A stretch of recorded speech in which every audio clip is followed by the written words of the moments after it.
Oh,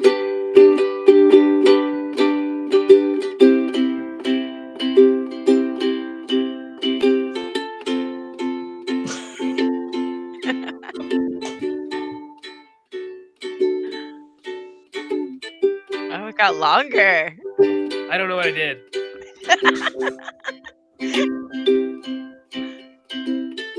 Just like rocking out now. I don't... Oh, you messed me up, Erica. I'm sorry. Wrap it up. Syrup. Hey. Well, just there we go. I wasn't expecting it quite so long. I know, me either. It's like I think I added Hey, like you were 4 more feeling it. chords. You were just feeling it. I was You're just just feeling it. riffing. Yeah, it's good times, good times. So, hey, it is Wednesday night. It is 9 o'clock Eastern Standard Time where Erica and I are, and Ayako, where you are, it is 6 in the afternoon, so it's still probably like light out and bright out, and we're Still, just starting to get right. dark here in Canada. Oh. Well, in our end of Canada, there's a whole other end of Canada where it's exactly your end. But yeah, There's exactly. different ends of Canada, depending where you're Right. going. Yeah, completely different ends of Canada. And it's actually like right now, there's probably an end of Canada that has almost no darkness. There you go. Wow. Because it's light almost all the time. Wow. And if Alara was here, Alara could talk to us about that because she lived there for a while. I am fascinated by psychological implications of endless day and endless night. That's all I'll say, but that is a totally different Yeah. conversation. Oh yeah, you can also talk to Alara about the endless night because they were there during that too. It was Yes, that a fascinates weird me. experience, apparently. But welcome to the show. Welcome. We have with us Ayako. And tell us a little bit about yourself. Where you're in San Francisco.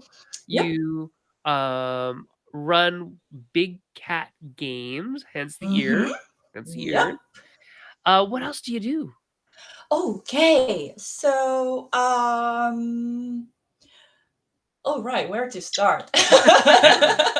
How about this? Yeah, just introduce yourself. Tell us a little bit about just what your company is, but then we're gonna get a bit more into what's your connection with games. Sure. Okay, so hi, I'm Ayako, and so I've been running this Big Cat Games. It's a just a solo LLC and just to run by myself, and it's supported with my family and friends, and we've been doing this since 2018.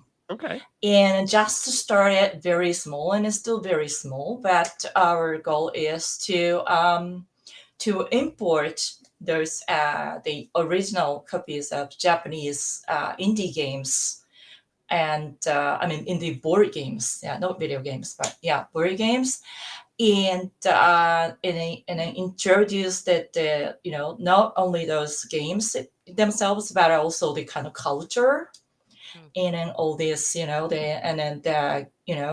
have all these, so many different indie designers known to the rest of the world. I mean, outside of Japan, because I think it's not just the kind of the physical distance, but also the language barrier there is so huge, and so they're still kind of like hidden and tucked in somewhere on the the globe, and then so my goal is that, and then so I'm not a designer myself, and my background is I'm actually a philosophy major, a little bit of kind of like a linguistic background as well, and then I've been in this like a kind of localization and translation for years, and I'm now working as a day job, and I'm working for actually just a video game company as a associate producer, looking into the localization part, and so all of these actually my background is really supporting what I'm doing right now, and then to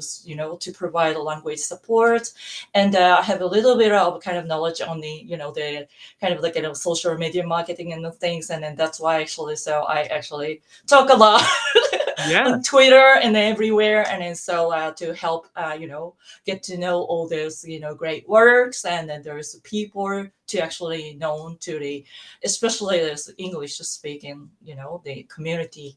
That's what I've been doing. And my personal part, I've been pretty much a gamer, like from my childhood, because just only because I was born in Japan and grew up in Japan, and so the, video game has been just a natural part of me. Although I'm not that really avid gamer, but the playing game is just a natural part of me, and I've been playing board games maybe from I think 2006 to 2007, after I moved to the United States, and That's when the because big Germany boom was. So that was like yeah, perfect timing exactly. anyway. Yeah, exactly. And so yeah. So my husband has been actually he has been like a kind of big board gamer, and like playing like a TRPGs like a Dungeons and Dragons from the second edition and the things like that. And then so he introduced me to this kind of this whole world of board gaming. And so we played at that time we didn't have kid, and then so play the Carcassonne like straight through the nights and like straight through the weekends, and then so yeah, we were just like that. And then now How now romantic. here now yes. Yeah, and then now here I am, and then we eventually moved to the Bay Area about I think like 8 years ago or so. And yes, right, That's really so neat. that's it. Yeah. So let's talk about growing up in Japan. Um, are there classic Japanese card and board games that you would have played that other Japanese people would say, yeah, I played that too? Yeah. Because now here in, Canada and the United States, it's like Monopoly and, Yeah. that kind of stuff. But what are the We either cultural got games? like the American stuff or the British stuff. Yeah, right. We got That's one the or age the is we kind other. of got the both of those. Right. But in Japan, what are the equivalents of like Monopoly? What are the Or even the common games that people Unos or play? those classic Yeah. Yeah, We yeah. or do. traditional games that people Yeah, we do play now. I think almost a kind of like almost all kids play it, like like Uno Yeah, and Life, like right.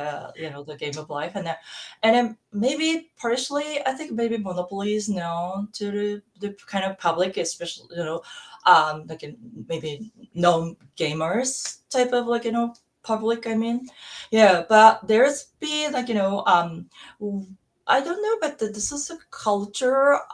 They like playing cards, and there's so many like variation playing cards game, and um, it's been just so popular, even like from the time like I was a kid, and because it was actually the only kind of only game item we could actually take to the school, and then Right. playing during this kind of the break, and like kind of the lunchtime, and also like there was a kind of a school like a trip to like we went to like a kind of like Kyoto like 3 nights, and that's a school trip thing, and it's a kind of like a playing cards were only things that we were allowed to actually like kind of officially like take to the trip, and it's so like it's been quite popular, and so maybe it's interesting thing to mention, but I think it may be because of that, that influence, and there are actually quite a few like a trick taking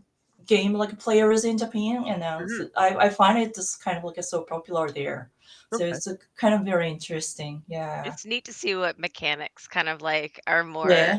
common in certain places because it's funny in some Uh-huh. places trick taking is harder for people to understand. In other places, Yeah, that's what you grew up with exactly. because you grew up with a Yeah. deck of cards. What did you learn? Hmm. You learned trick taking games. Other Right. people are like, "What's a Yeah. trick taking game?" Right? Right. Exactly. Yeah. Yeah, and So so funny. and even let's go back like even just a little bit deeper. What Okay. are some traditional Mhm. Japanese board games or games that would be not video games, Mm. but games? Okay. So like there is this like the traditional game called Sugoroku. It's actually the kind of a little simpler version of the kind of the game of life. Mhm. Like so they actually the kind of the ending or randomizer is a dice instead of the kind of roulette.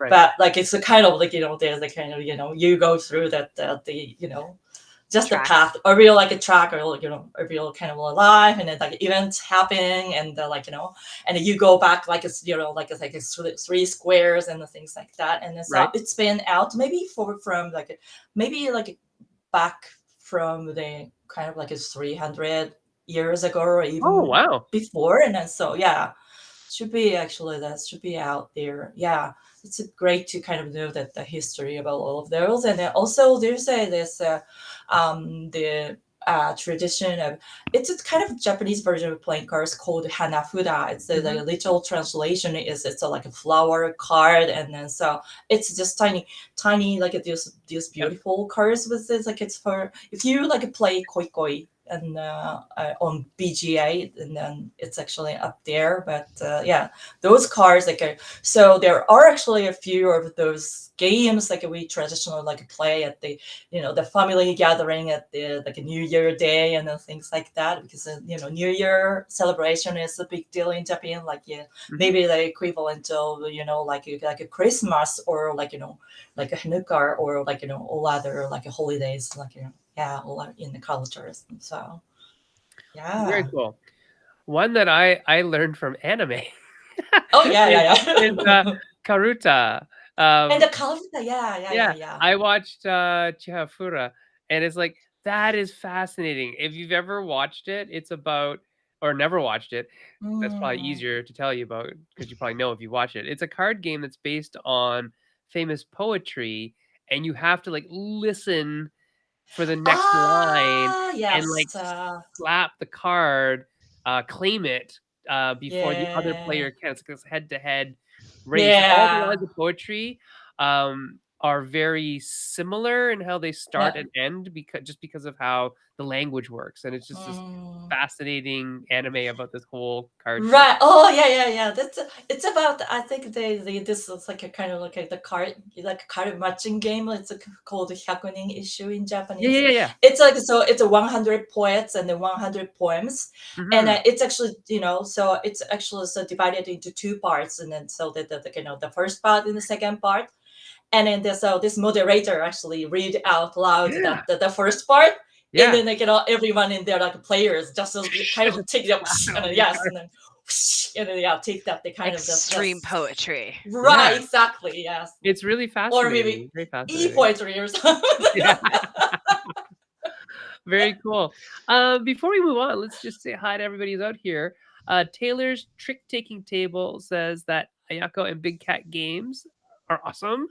Troy Kaban is coming in from Korea, saying that Nintendo made playing cards, and we talked about that a while back. Yeah, Chris that's Anthony what they is originally did. Yeah. calling in from Australia, if I'm not mistaken. Says, hi, everyone. Haven't been able to join one of these in ages, so welcome back, Chris. Good to see you. Masakazu Takizawa's writing in from Japan, I'm thinking. But yeah, oh, these are the games. Yeah, so Yeah. Hyakunin issue that the one mentioned, and then Fukuwarai. This is another like a traditional one, and so like this is a kind of like a big like a kind of like the line of the like person's face lines are actually drawn, and then all Okay. the kind of parts like eyebrows and the eyes Okay. and Yeah. Yeah. like and then like a nose and then everything is actually like, all kind of like a movable, and Right. so you actually just to kind of like just like put the mask on your eyes, and then so like then everybody takes turn to kind of place that they to make funny faces, and then I that's Okay. feel actually like I whatever feel like those. yeah, Oink might Yeah. have had a version of that too. Oh, Where maybe yeah, Yeah. yeah, yeah, yeah. The yeah, kind I of Yeah. didn't. the. It's interesting to think like we wouldn't necessarily know. We know them as a Japanese import line, but we Mm-hmm. wouldn't necessarily know which of the games are referencing. As you're saying, these Yeah. like really traditional, well-known ones where people are like, "Oh, it's a Mm-hmm. spin on this." We're like, "All right." Right. Yeah. Yeah. Very cool. Cool. And then Ben Osteen is saying that he has a few sets of the Hanafuda cards, and that Ooh. Nintendo released a set of Hanafuda cards as a nod to Japanese heritage a while back. So there you go. So lots of stuff happening in Meeple Syrup Land. Lots of people chiming in. So if you have any questions for Ayako, please do ask them in the chat. We'll obviously get to them, show them. You want to talk about some Japanese stuff? That's what she's here for. So we now know a little bit more about you. And you got into gaming mostly in like the earlier 2000s, um, Mm-hmm. and were brought into like this kind of new culture of hobby gaming. And Mm-hmm. so, where does like Big Cat Games fit into that? Um, Big Mm-hmm. Cat Games is importing. Is that what we're doing? Is we're importing Yes. games from Mm-hmm. Japan, that were manufactured in Japan Yep. and then bringing them Mostly, over yes. to North American audience. Mhm. Okay, great. And then how do you get those games to like players? Are you selling direct or do you sell to stores Mhm. or both? Yeah, a bit of your Yep. process, if you wouldn't mind. Right. So currently, I have this kind of like I'd call like a pool of indie designers and indie publishers I directly work with, and then whenever I can make a trip back to Japan, and then I actually used to like hand carry back Yeah. those kind of copies, and then just like the luggage full of stuff, and then I was kind of smuggling but before COVID. And about the Yeah. past like 2.5 years has been like really hard, and then Sure.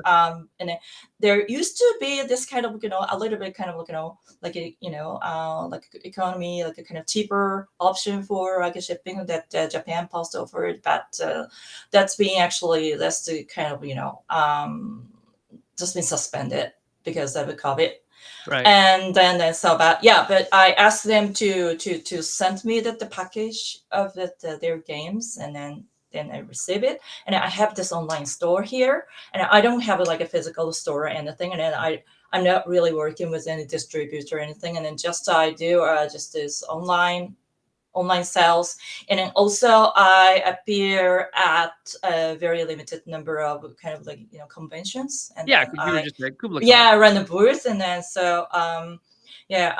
I was actually piggybacking with my friend, game publisher Ninja Star Games. Actually, by the way, they do the like a really great actually like a localization and like a kind of full redevelopment of Japanese indie games, and then they're based in the Southern California. But just to piggyback to their booth, and then so I was at the KublaCon in San Francisco Bay Area just this past weekend, Yeah, how was that? and was good. And then Yeah. I saw actually a lot more people than I was expecting, and so I Oh, was yeah. and happy to see all this kind of familiar faces, and good to be back at the con, and Yeah, I it think was people are really awesome. hungry for that. So there you go. Yeah, Yeah, exciting. indeed, We have a yeah. question from Ben. Okay. And then Erica will ask her question. Sorry, Erica. I didn't mean to cut you off. Ben asks, what is the one thing that you see in a game that makes you say, yes, I must get this for the store? Mm-hmm. Okay. Okay, so maybe one thing is I have this of course like a certain threshold of the expectation for the kind of how solid the system or the mechanics are, and then Mhm. that's actually one thing. And the second one is maybe the artwork. Right. And of course, because I find it like so for especially like I don't localize any of the games, like I mean that like packages and everything, boxes Yeah. and things. They're all the And it's original. so like and it's like like it needs to be attractive at the very Right. kind of like the very first glance, and then so that's actually I'm actually really paying attention to. And the third one is maybe so actually maybe that the kind of like a the familiarity of the kind of the system as a whole, or the concept to the kind of this like North American culture Right. and then things, and because there are actually quite a few games that are like too much like a heavily like a cultural dependent and the Right. language Okay. dependent, and I've been actually contacted by some of the kind of the designers who make those Right. games, but I need to say, oh, I'm so sorry, the game you know looks so great, and then like must be fun, but like I can't actually do the take it Yeah, to the it just stage, might and not sell to the just audience you have, right? yes, and and Yes. especially like when it comes to so there's like a cultural and the language like a kind of dependencies, and then also they also this kind of like the political correctness, it's another thing. Sure. And because the kind of the standard people expect is very different, and if you're like you're a kind of a heavy like a manga or anime like watchers, and Yeah. Yeah, maybe you know that kind of the idea, but the culture there is very different when it comes to the kind of like expression of all these things. Like those are quite sensitive in like North America and or like even the kind of the other countries, but like it's very different. And so yeah, one time I had to say kind of no. It's a kind of this it's kind of like a kind of dating type of kind of theme, Sure. and I Yeah. saw yes, and so yeah, I Yeah, need and to I get that. say kind of sorry. There are definitely some themes or some depictions of said themes that can be Mm, a little bit less appreciated Yeah. in North mm, America and are yep. more accepted as Mm-hmm. entertainment or popular culture in Yep. Japan. I get that. Yep. I get that. Just a quick question about, you know, so you're not reprinting anything, you're not doing much in the way of translation other than the rules, right? Mm-hmm. Yeah. Yeah. At this point, And yes. yeah, and so when you translate the rules, do you add them in the box? Do you like just say here's a printout? Do you say Mm-hmm. here's a website? How do you do that? Okay. So I try to actually just to print them out, and then they put the physical copies in the box, and then sell so they the customers just open the box and then pray just yeah, just write out of the box, and so Yeah, that's what I that's do. I think that's a good way to do it. Yeah, Yeah. but And do also yeah, but also I always actually try to have those English rules already before actually I put a title in my store, like smart. so Yeah. like everyone can kind of browse and so okay, this looks good, and so yeah, because one thing I noticed is so I think like the board gamers in North America, they really actually read through the rules before they make actually this purchase decision, Mm. and so that's why actually that's from my pure observation, and so I kind of came to that understanding, and then so I always post the like a kind of digital copy of the PDF copies of the rules on like at boardgamegeeks.com, and then yeah, things like Right. that. Yeah. Yeah. So I was kind of curious about, you've talked about how you are like seeking out essentially these nearly finished products. Like you want the Mm-hmm. box, the components, everything done. I'm kind of curious how you set up your network of designers then. Like, how did you establish some of these relationships so you Mm-hmm. have these people to go to knowing that they're going to hand you these finished products that are, Mm-hmm. exactly what you want to be importing? How did you kind of establish Yeah. that? So, so it's like so at this like at this production phase, actually, I have no idea or no contact with them, and then so it's just kind of like what I'm actually like looking at, or what there will be actually showing to me is always this kind of the final Hmm. product. Or some people actually like shows me that the prototypes, and then so can you actually try the game and then things like that, or can you kind of read through the rules and there's like tell me like what do you think about normally I'm not really involved in that's kind of the production phase. Hmm. Right. Yeah, but it's more like that and the relationship with each designer is more like close to that like you have your like favorite book authors,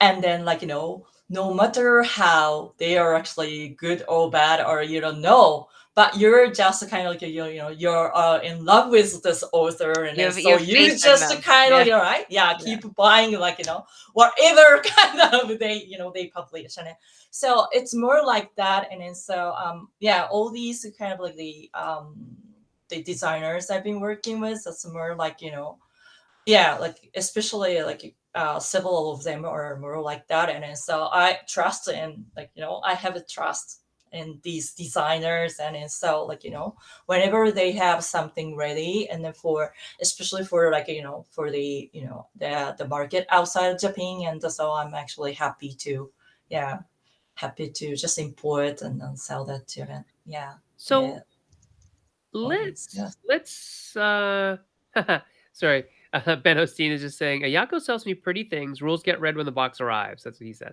He also Oh, said thank you. that he confesses that he bought Through the Woods purely because it had cute animals that could ride on an actual swing. They win the game. Right. I mean, that's all you really need in life. So That is a selling Yeah, point for yeah. everyone. And so yeah, it's cute, and also it's that's really the game is it's actually designed by the by it's a forgot Paper his Tales. sorry, Paper Tales. Yeah. Yeah, How did you know? Yes, but yes, he's the designer of the Paper Tales. Yes, yeah. and it's very solid. And I wanted to kind of like yeah, that it's the game like it's actually pretty outside, but I thought it's a kind of like that Oh, it's it's a very game pretty. worth yeah, kind of like a worthwhile of kind of get to know kind of better to the kind of the So actually I I yeah wanted to know about people like actual manufacturing in Japan. yep Because from what I know, which is very limited, there is actual like board game manufacturing, or at least lots of paper-based manufacturing in Japan. yeah And so these indie designers, publishers, and maybe you could explain what mm-hmm, that, the the whole concept of mm-hmm, doujin is like the idea of yep independent, you mm-hmm. know, starving, like there it's almost like a starving artist culture, but it's actually quite Yeah, respected yeah, in exactly. Japan. Yes. Yeah. As the it's like the way to do things is Mm-hmm. this, and then you might get hired by like a big animation studio or a big Mm-hmm. manga producing company or a game company Yeah. or something like that. But this whole idea of this indie underground, really kind of putting things together by like making it hand, yourself. Yeah, Mm-hmm. making it genuinely making it as yourself. much as yourself as you can, and Yeah. then selling like the 50 copies you made by hand, so that next year you'll be able to Yep. afford 300 copies from a real Yep. actual printer. Yep. That's a thing. That's like a Yeah. whole Right.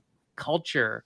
Yep. And I'd Yep. love to learn more about that, because it Mm-hmm. is just it's wild, Mhm. and I Okay. really appreciate that. So let's talk Yep. about that, please. Yeah. Okay. So there are maybe I think like a kind of like a three major paths and for when it comes to printing. And the first one is so if you can look okay where to start maybe so if as long as you can afford. Sure. There are actually at least like kind of several like board game like a specific like a printing companies in Japan, and they actually in yeah they indeed actually do a very small batch of things, like starting from maybe like around like 30 copies, like Mhm. up to maybe it's like a couple kind of hundreds copies or even farther than that, like if you can afford and you're actually confident to sell that many copies. And but yeah, so there are those like so printing factories and printing companies with really kind of good of good quality, and then that's one of the path. But the second one is actually they try to utilize just that the kind of like that this kind of starving artist kind of like that mentality that describes it. But they just utilize whatever like they have. And then especially one of the kind of clever ideas is that they use this the business card printing services Right. to to kind of like to make kind of like 100 copies and things like that, and that they actually just sort by themselves at home. And Yeah. and then yeah, and then pack it, pack them into these boxes, like they kind of they kind of assemble in things and then put the kind of sticker on it for the titles and then artwork and the box. And yeah, and one of the games I sell here, it's actually all these kind of wooden, like a kind of cube kind of building, like a 3D puzzle, but that's actually hand painted by the designer himself. Right. And then he kind of like just dried in his own oven like for hours. And then yeah, so they do a lot of kind of those kind of DIY, and then kind of just yeah, just to leverage whatever they have at hand. And then maybe the third option is this is more like really this, the origin of this, like a Japanese, like a dojin or indie board game culture, but it started out as just a kind of home printer. And then just they print just whatever and they pack into this Ziploc bags and then sell that at the convention and now like for maybe like a 300 yen. I mean, that's like equivalent of almost kind of I don't know the rates for the Canadian dollars, but like a US dollar is like maybe around like $3, Right. $5, and yeah. So it's about So right, eight, and 9 or so 10. Well, yeah, I was gonna say like I think like 100 yen is roughly like or a 100 yen maybe, dollar-ish. yes, and then Yeah, Yeah, it's so like a dollar-ish. yeah, but I yeah. love that I love how different it is in some ways because this is what we loved. I Mm, think when Kickstarter first came out, it had this mm-hmm, like homebrew kind of thing, but it's amazing how mm-hmm, much that's almost shunned in North America. How people are like, mm, "Oh, that's not pretty it enough. better That's not look nice enough. perfect. That's not." yeah, And yeah. just to think of an entire like a cultural movement in gaming that is Yeah. essentially the opposite of that. That it's like, no, there are 30 of this. I gotta get one now. Like, there's Right. gonna be no Yeah. more. And Yeah. it's really Yeah. interesting because to me, it's very much Mm. so I'm old, it's very punk. This is very punk to me where, Make your own like, zines kind we of used to make thing. zines with, Yeah. like, Matt Fantastic. We can't talk about that. But making zines was like, you'd photocopy a piece of paper, Mm. and you'd photocopy it so much that by the end of your photocopy, it didn't look like what it originally was. It was all Yeah. kinda Yeah. and you'd, Yeah. like, fold them and staple them and just hand Yeah. them out at school to people Right. for, like, 25 cents or whatever to cover your cost Yeah. of copying. And, I think that kind of vibe is sorta gone Mm. from the North American I game Yeah. think scene, so. Mm. except in, prototyping areas, but you Mm. can't buy them. And then there are in role-playing games, people are starting to do, like, zine culture again, so that Oh I really yeah. do like that, Yep. because Me it makes too. it accessible that almost anybody with a little bit of know-how and time could probably do something. Some We kind of have printer. Yeah, Yeah. yeah, like well, that's Yeah. all you really need. Scissors, a go printer, and like go to the or library, online, yeah, right? Like people are posting tons of things like, hey, Mm. print and play, have a PDF. It yeah. works too. Yeah, so yeah, there's Troy. Yeah. Troy's like, "Print and play." It's like, "Yes." And we have such a notion here in North America that the finished product has to be, like, perfect and everything, Or which is expensive hilarious somehow. because Yeah. Yeah. most of those things that we get that are perfect, we get from, Japan and China and places like that, right? That's where we imported all our goods from for a long, long time. And Mm. it's very funny that the cultures over there are like, "Let's just make stuff to make it." And Yeah. it's gonna be handmade, 50 copies, that's all that exists. You probably should get it now because who knows about maybe Yeah. you'll afford to Right. come back to Tokyo Game Market next year when it runs or Yeah, right? exactly. Yeah, exactly. Yeah, one of the games I've got from just this spring's Tokyo Game Market. It's only kind of printed 100 copies, and then that's it. And Yeah. are you Right. gonna reprint? And they I said, love "Oh that. no, They're yeah, like, "I I don't no." know." love that. Like this idea of like, it's funny that it should translate in some more ways because there are these things in the world that exclusivity idea that there only Yeah. are. This is only one of so many. And it's funny Mm-hmm. that it translates in so many different products, Mm-hmm. but oddly not gaming, but you think it because Yeah. if you think about like Just even for collectible me. card games, right? Collectible Yeah. card Oh games are a great yeah. example of there's one in so many, and this card is worth craziness now. Whereas it's like, I don't know, we have such an odd mentality when it's like Yeah. comes to games. Well, Yeah. you know what I like about it? I really like it that it's like this is like art. This is now Mm, kinda like it's kinda like bordering Mm, between art and commercial because there's only so yeah. many, because it's a limited. limited edition. I'm gonna Yeah. put a number on this. It's like Yeah. you got number Yeah. 25 out of 50. That's it. You got the Right. right in the middle. That's the best copy to get Yes. because I was awake enough but I was enough of a flow to get it going. By the time it's like a 50 Yeah. 50, I might be really tired. And the first Yeah. one, I Maybe. probably made a couple mistakes putting it together. So So what Right. we're really saying is you want somewhere between number 20 and 6 like Yeah. well, orders. in art, that's exactly what you want is the middle of the like a Mm-hmm. The litho run. printing Yeah. because the ink Yeah. is exactly how it should be. Oh So yeah. Oh yeah. now with new technology, who knows? Ben Osteen says that some of his favorite Kickstarter projects that he backed have been small authors and artists making Mm, something weird and handmade and small and unusual. And you're right, yeah. man. I think those are the coolest and most interesting products.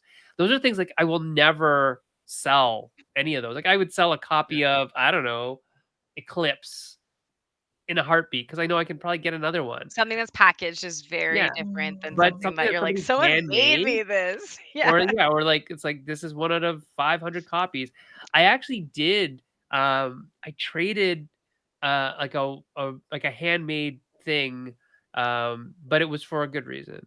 Uh it was uh it was Matt Leacock, one of Matt Leacock's old very mhm, first games called Lunatic's Loop that Matt would agree is not a very good game. But when Matt was first coming out, I picked it up in Essen. I wasn't there. I just got somebody to buy it for me. I said, "This guy sounds like he's cool." So I bought it. And lo and behold, like Matt is really good at making games apparently, and he's also a very good friend. So it's just funny how these things like I had that game for years, and then I brought it to the gathering one year, Erica, for the prize table, because I said, "I bet you somebody will Would really go value probably this." crazy for this. Yeah, Yeah. more than and I loved it, but Yeah. I didn't really play it. But I think somebody would really like this piece of Matt memorabilia, and Matt would be there to sign it, which is like because he didn't sign it, he's like a nobody. He was a nobody, literally like a nobody. First time at Essen, and so this did exist. This whole culture did exist, but yeah. like 20 years ago. Mm, 20 yeah. okay. But I love that it's rising up again, and it's kind of getting but it has even Mm, a better vibe to it because of things like at Tokyo Game Market, and you can correct me if I'm wrong, Ayako, but from mhm, my understanding at Tokyo Game Market, everybody's in that boat. Like everybody is like, yeah. the most somebody's probably doing is like maybe 500 copies professionally printed, but most people Yep. like these are 50 copies that I made with sweat and Yep. blood in my own hands. Yeah. Mm. Right. And like Yeah. selling through is a great thing. Um, and that's the kind of and the Tokyo Game Market system itself Mhm, kind of supports this. Whereas when Matt was doing it, mhm. he's like some guy at Essen. Essen's this huge show, as you all know. And so it's just fascinating. Fascinating stuff. Yeah, but it's actually so yeah, so when it comes to Tokyo Game Market, and then so it started like back in I think it's 2004 or like something Yeah. around like kind of just to year 2000, and then so it started with only maybe about like 400 visitors, and then after like so about 20 years, and now it's grown up to maybe like a 30,000 Wow. visitors, and Wow. it's huge. And Yeah. now actually like actually need to admit that I must admit that the culture is kind of getting lost a little bit, Yeah, Mm. like yeah, bit it's by I mean bit, yeah, because kind of, I yeah. saw the booths from a year or 2 ago, like ArcLight and stuff like that, and just Hobby Japan. Just, like, huge names that, like, we know over Yeah, here, and then where it's so like, like okay, there, it's like, box and box and box and box and box, and some of the little guys are yeah. sitting there still with their handmade stuff, Right, and and then it so yeah, yeah, it's so they put like shifting, and that's, like, I guess, a sign of the times, but also kinda disappointing, like, It it's could be like partly the size of yeah, the convention, like, the difference between a mhm, local con versus a larger one. There is yes, something about standing out. The bigger right, something gets, the more people want to stand out, and yep, usually yep. that translates to money, yeah, Yeah, exactly. unfortunately. And so I think this is kind of the same trend, yeah, that the kind of yeah, Japan market is following. And so now, but they actually the bright side is we now actually have maybe in the for the past like 4 or 5 years, or even more like recently, like we have actually a lot more also local like smaller like conventions.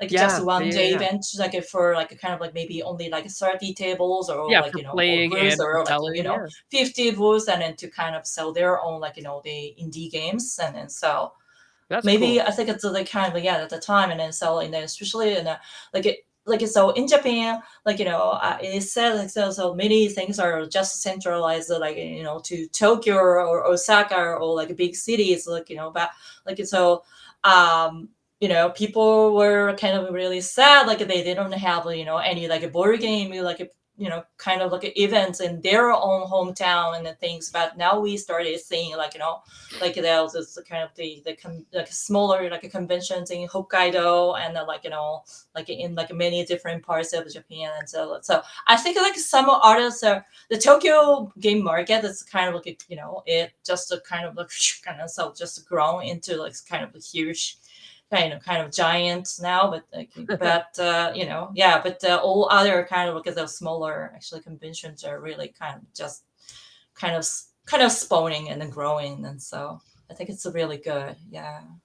Yeah, and I like what you're saying about that there's that though Tokyo game market itself as a brand thing, Yeah. has enough Yeah. clout to get to now attract like major publishers, that are Mhm. dealing with like intellectual properties and things like that. Right. Yeah. Um, and but there's still going to be, I think, that underlying culture Mhm. of self-made games and or Yep. small print run, small batch games. Mhm. That is, we said, okay, well, you can have Tokyo Game Market, you big companies, will still be Yep. there, but we're gonna run these small ones too, Mm. in like with like smaller amount of tables and just a little more low Yes. key. And I think that's something that we do still see here somewhat. It's just Mm. we're, I believe, because we're a little bit more spread out and a little less Mm. centralized in some ways, that we don't Yeah. necessarily get that critical mass of like 30 designers or 40 designers, Mm. enough of a mass to make a good marketplace, I think, in a lot of Mm. areas of Canada and the United States, unless it's Yeah. specifically this is a big event that a lot of people are coming to. So, Mm. yeah, Yeah, but I Yeah. mean, the nice thing differences about it is also geographically. suggesting that games are so commonplace enough, like the idea that the average person making this is commonplace enough that small towns can support a convention, where you're Mm. right, like Sen, like, basically like for us, we're the equivalent of like Toronto, right? How many Yeah, millions of people? We don't even have our own conventions, basically, yeah. right? So, and that's Oh, like really? we're like we're We have not one. really, and this is we're technically like the largest city in all of Canada, and even Yeah. we can't get something going. But it's interesting to think then it's like that's what I'm saying. There kind of talks to the numbers of Mm. Yeah. people willing to do this or would like to be in this, that it's like Yeah. small I towns think can support this. it's fascinating though that you mentioned it, Erica, because I think the expectation and the barrier to entry is very different in Canada and the United States than it is in Japan. With Hmm. the real DIY ethos that the Japanese craftspeople tend to have Mhm. about like literally everything.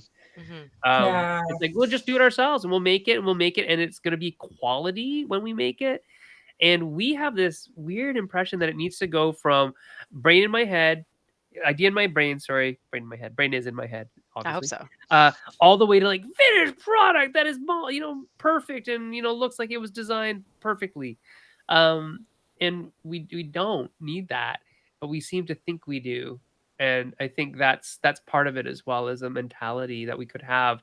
We could have something that's a little more like selling things in Ziploc bags, Yeah. and seeing how it works, and then developing it to the next step. We just always want to go right to the final product, which is very Kickstarter now mentality, right? So I Mm. think you're right, Erica, in a lot of ways that kind of There's something off ruins it. there where Yeah. like I don't I don't know what the answer is, but there's actually No. a good question next. And the funny Yeah. thing is, I will say just Oink could have been here a whole lot faster, just like if someone wants like a little inside baseball Mm. here.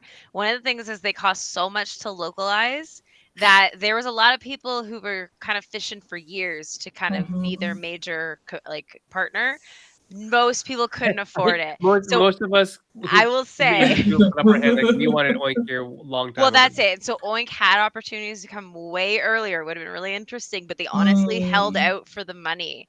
And that's why we're seeing a big influx now that you didn't see before, just so people know. Because Oink honestly had a Mm. chance of even sooner having a presence, but they held off for the right deal. Yeah. Let's continue with the Another question. one of another one of my Essen purchases from way back when, it was just like, "Hey, can you pick up this game called Cryptids TV? It's by this weird company named Oink. I've talked to the designer. He's gonna be wearing a shirt with a pig on it. Go Yeah, find can him." you get it? Yeah. That's exactly what happened. So I have like one of the only copies in North America of that game Mm. because I said, "There's a Japanese guy wearing a pig shirt. Go find him." Mhm. I said Jay. Jay was there that year, I think, to go to But that. let's continue Yeah, this yeah, because yeah. this is a really important one because I think there's so much more room here, and I don't think it's just cost. So I just wanted Yeah. to throw that out there because Oink was a So, cost thing. yeah, Committee Girl Yeah. asks, people like Oink and Itten, their publishers, feel like they've Yep. gained more recognition in North America. Yes, and they totally have. They Oh yeah, through like Mm, they're at Target. yeah, Like, okay, people don't understand this. Oink has 2 games consistently at Target. This is like the biggest yeah, mass yeah, yeah, yeah, in like yeah. the US, right? So sorry, go ahead. Right. Same here. Yes, yeah. yes, yes. And they've been championed for years by people like Suzanne, Sheldon, myself, lots of people. It's like, what publisher do you know that everybody else should know that nobody knows? Oh, Oink, Itten, all these ones from Asia that Mm. like we're very interested in as Asian people. We like, yeah, let's look at that. But now it's like everybody else knows them already, so it's great. So yes, they definitely have. Who are some of the Japanese publishers designers that you always keep it out for that people may not have heard of, Ayako? Okay, that's a very good question.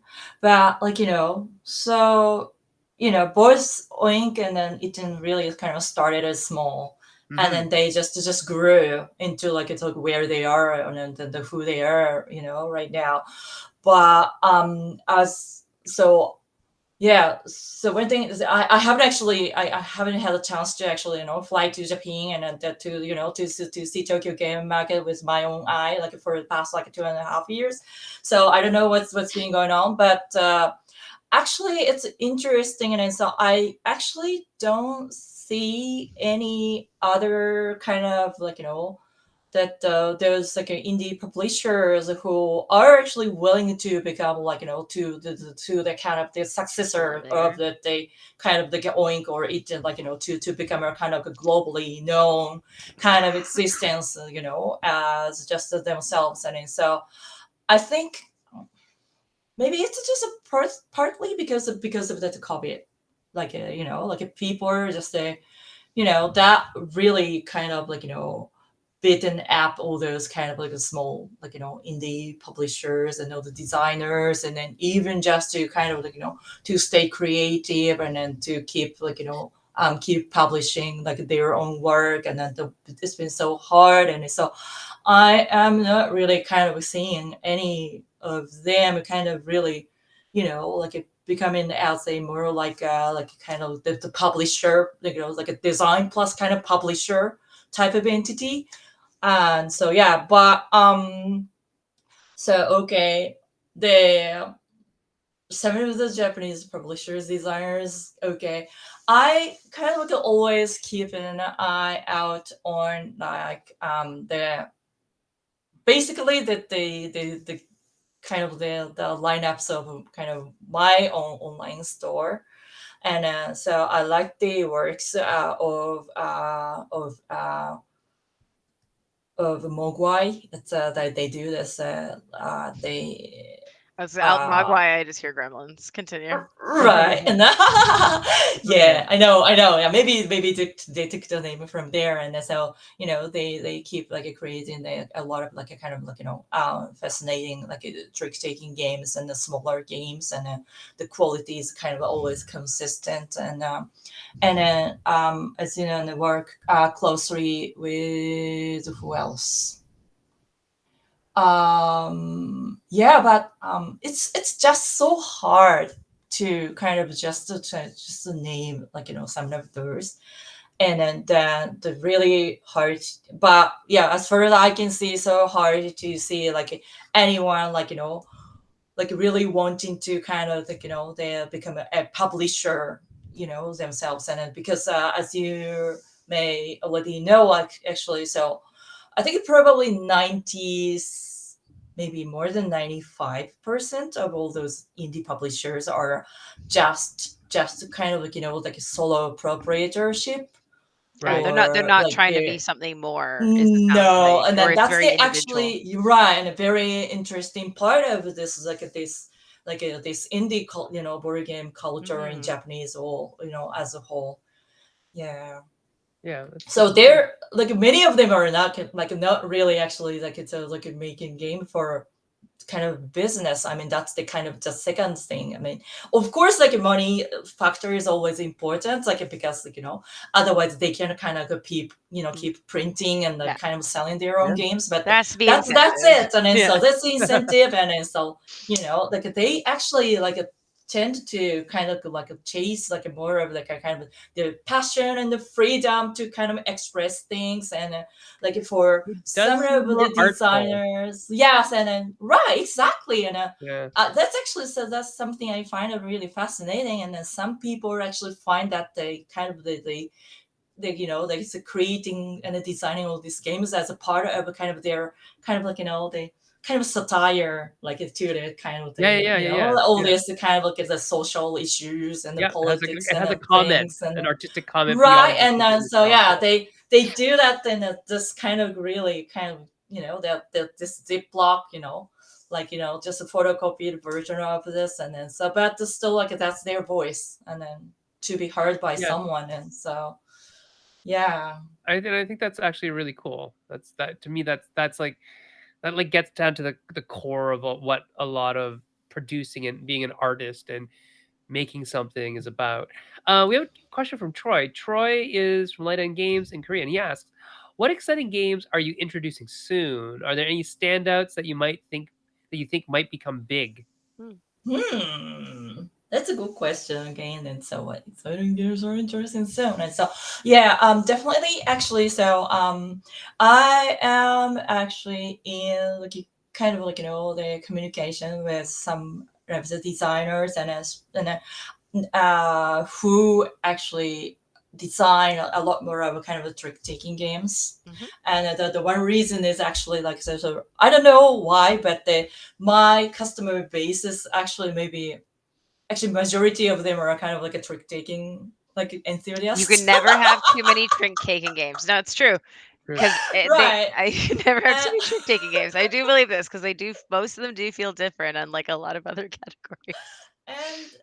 and I, as I mentioned at the maybe at the very beginning of this show, and I saw like there are actually quite a few trick taking games out in so this Japanese market. And so why not actually just matching them up, and then so like both of them can be happy, and then that's actually the first thing actually I'm finding as my mission. And then so yeah, so there's a definitely actually I'm trying to bring more of the kind of trick takers. Mm. That's one thing. And then also so I had to miss this spring's Tokyo Game Market, but I'm actually I'm almost kind of looking more than kind of willing to actually fly to Japan again in fall, and for that another Tokyo Game Market. And I'm actually yeah I'm really like looking forward to really meeting and then finding actually some new designers to work with, and Yeah. yeah. So I know that you have this project that you're starting, and I Mm-hmm. know, unfortunately, for those of us who don't speak Japanese, it's going to be in Mm-hmm. Japanese, and that maybe Ayako, you will put subtitles at some Mm-hmm. point. But you're doing like a talk show project where Oh yes, you're going to be yes. doing kind of like what we're doing with you, but Mm-hmm. to showcase Japanese designers.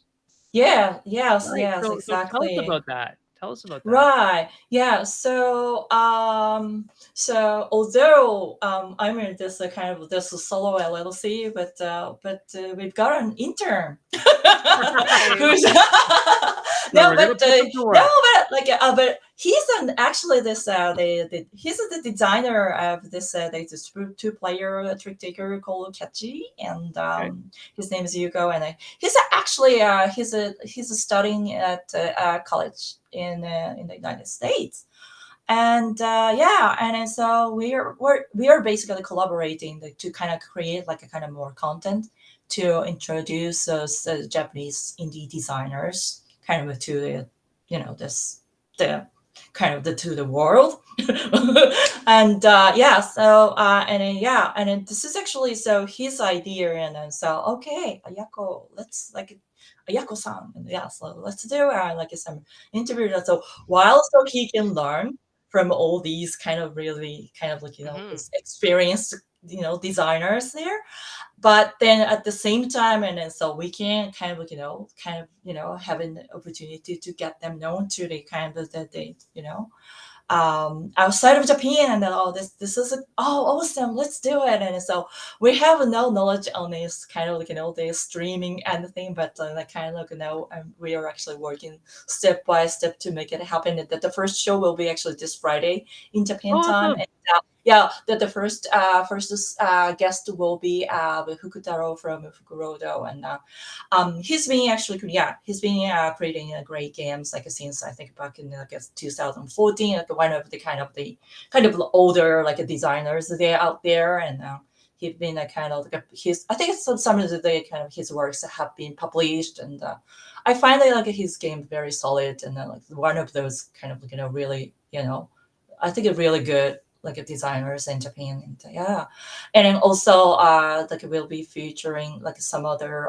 designers like I don't know if you know that Taiki Shinzawa for that all those another kind of the trick taking games like yeah, he's been kind of like his works being published like like a Potato Man and Yeah. all other kind of like really I kind of think like really cool. we're gonna have to introduce you to Fel Barros. Fel is a developer at Simon, Yep. and he Yeah. absolutely adores trick taking games. Like he collects them. Oh, I don't okay. know if he knows about all these trick taking games, and he Mm-hmm. should because he would love Because to buy. Yeah. he'll Oh. buy them all. He will also buy them all.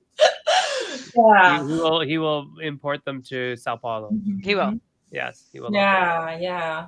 That's great. Yes, right. And then so yeah, we hopefully like we will kind of continue like doing this, and then transcribe and then translate like, Yes, at least like please. Yeah. maybe subtitling maybe are like kind of a little kind of like a too much work, but at least like I'd like to kind of do this kind of like it's kind of script ready, and Yeah. then so everyone can kind of read it as an article or Yeah. something. And I Yeah. think you might be able to find somebody else to do that who's just interested in it. Mhm. Maybe Yeah, exactly. And wants to then so practice like their like Japanese or like whatever. yeah, or like proofreaders and then Yeah. like in Yeah. English, and then so yeah, so I really want to kind of like grow and then cultivate this kind of culture of kind of like not just a kind of like because board game hobby, this is not just about kind of buying and then playing games, and that this is a kind of a whole thing, learning about those designers, and then learning about their philosophy, and then learning about their culture and things like that. And that's actually I don't know, maybe this is not for everyone, but at least for me like like kind of learning about all these kind of like different designers and the different kind of philosophies, and what this person was thinking when kind of like this person put all of this in this way on the board, and then why this card like we have kind of say for example like you say like a Y32 cars, and then like a Note 48 and then things like that. I'm that type of person, maybe just only because I'm a philosophy major. A lot of why questions, but like yeah, Why and did you so choose what you chose? Yeah. yes, why? No, but yeah, and so I think it's good. Like if people know a lot more about like who and like what kind of people are designing all these games and things like that. What all the culture, what all the kind of the whole kind of the background of this, and so yeah. So I think I got one more question before we kind of are getting to the end Sure. here, and we'll talk Oh, final great. advice.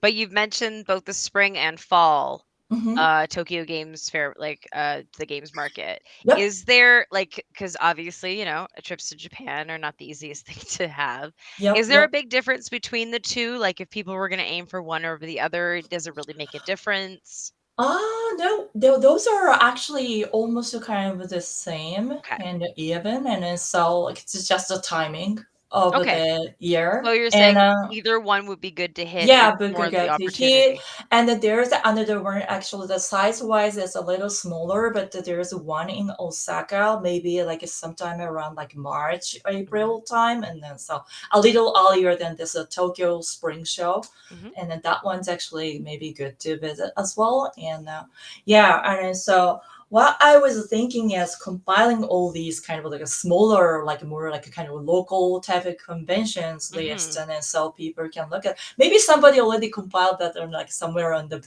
like a board game geek, and there are actually so many geeks out there like doing a lot of things, and so yeah, but yeah, so but yeah, so to answer your question, the boards are almost the same, and then just the timing spring or fall. And so Yeah, yeah. just curious in case people can make it so that they don't feel like it's Yeah, this one or right. the other, it sounds like. If you can get to Yeah. one, you're good. Yeah. And then I heard yeah, just overheard, and then so there's this publisher called Japanimation. I think it's Yeah, Japanime Games, and I think Japan. they're Okay. like they're like trying to organize this tour Yeah, to the the Tokyo Game Market they Polish Road, are. That is right. something I work with Eric quite a bit, and that is Oh, something that cool. I would absolutely adore doing. Except it's always at a bad time of the year for me. Everything's at a bad time of the year Oh, for me, unless really? it's in the summer. Yeah.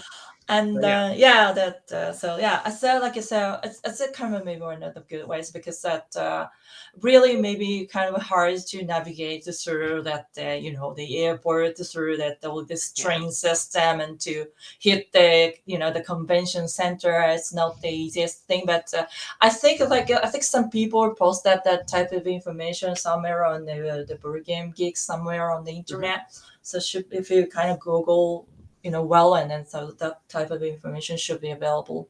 Nice. Yeah, right. yeah, very cool, very cool. So, thank you everybody for watching. It's been a great talk with Ayako, learning about what she does at Big Cat Games, what the scene is like in Japan. It makes me kind of want to go there. I kind of always want to go. Yeah. Fun. But where can people reach you on Twitter, Hmm. Ayako? Yep.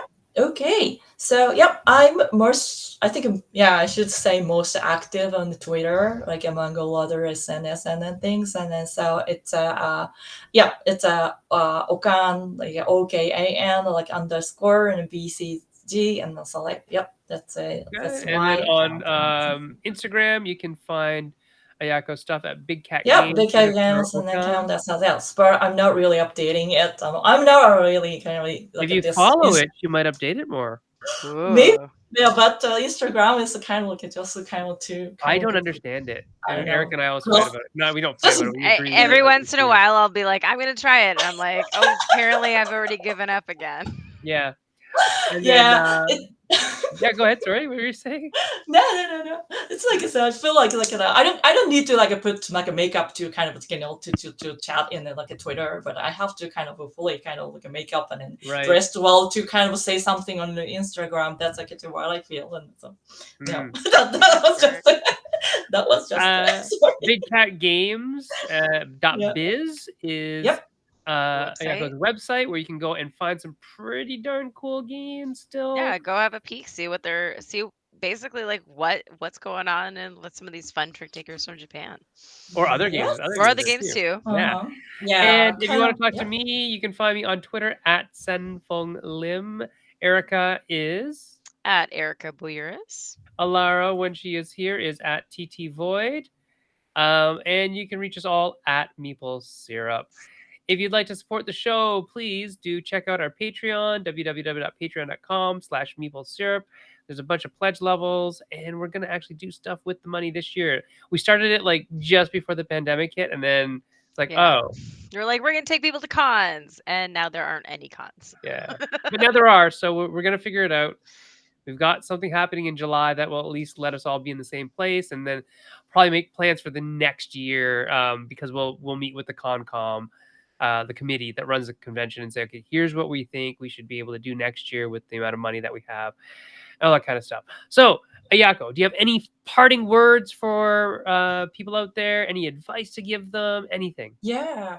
So okay, yeah. So just to kind of like just take that this like the Ziploc spirit of the kind of like a whole creation and I'm gonna passion call it for that from now on. I'm totally calling it the Ziploc spirit from now on. I yeah, love the it. Continue, practice please. spirit, and then so yeah, so don't be afraid of actually showing your work, and then like you're kind of like the prototype, play tested, and then things, and then that's going to be just like your first step, and then so people are out there in Japan, like they're all kind of like doing that, and then so and then you don't have to be kind of really, all like you said, like have this kind of whole beautiful boxes and the beautiful components and the things about like yeah, just to kind of like treat your creation as a it's a just say it's yeah, it's your work. So yeah, Excellent. Well, so, thank you so much for right. coming on the show, Ayako. Let's take a look at what is coming up. We have next week we have John Simpson coming to talk about PDF. John Simon, sorry, coming to talk about PDF accessibility, learning how to maybe do some of that kind of stuff for us RPG writers out there, or if we give out our rule books in PDF forms for Mhm. download, how can we make them more accessible? The week after that, we have Molly Johnson, Robert Melvin, and Sean Stankovich. I think all three of the Flat Out Studio people are coming. Who knows? Somebody's going to show up. So It'll probably be Molly. at least one of them, if we're not three of them. And if it's only one, it'll definitely be Molly because Yeah. she is like the butter that holds the bread together. I don't know if Mhm. that's a saying, but it is now. There is that. And more Flat Out related stuff on June 22nd, we have Randy Flynn coming, who is the designer of Cascadia, which is a Spiel des Jahres nominee for this year. That will happen at a special time of 10 p.m. because he is on the West Coast and he needed an hour to eat dinner or something. I don't know. Something West Coast people must do. I don't know. Anyway, it'll be an hour later, but it'll be Spiel des Jahres nominee Randy Mm, Flynn, Cascadia. So that'll be there you awesome. go. And then our last one is on June 29th, which is Molly Zeff from Flying Leap Games coming to talk about making party games. And then it's summer break, and maybe Erica can take a vacation. I can't wait, but we'll I find out. I'm am taking tired, guys. mine from tomorrow till next Wednesday, so I will be here for John Simon. Because if I'm not here, the show actually cannot run because this is hooked up through my Yes, Facebook because account for only some Sun weird can hit reason. play. Yeah, I'm the only one. It's very weird. All right, thank you everybody for coming. Brett Osteen, Jay Feast, Troy Caban, Kenji Kaneshiro, Jesse Fernandez. Who else was here? We had Masakazu Takazawa, Chris Anthony, Taylor's Trick Taking Table. Thanks everybody for coming and making some great comments, asking some great questions. Ayako, thank you so much. And we will hopefully see you around. It'd be so nice to meet you in Sure. person. Play a game with you. Yes. Right. All right. Cool. Thanks, everybody.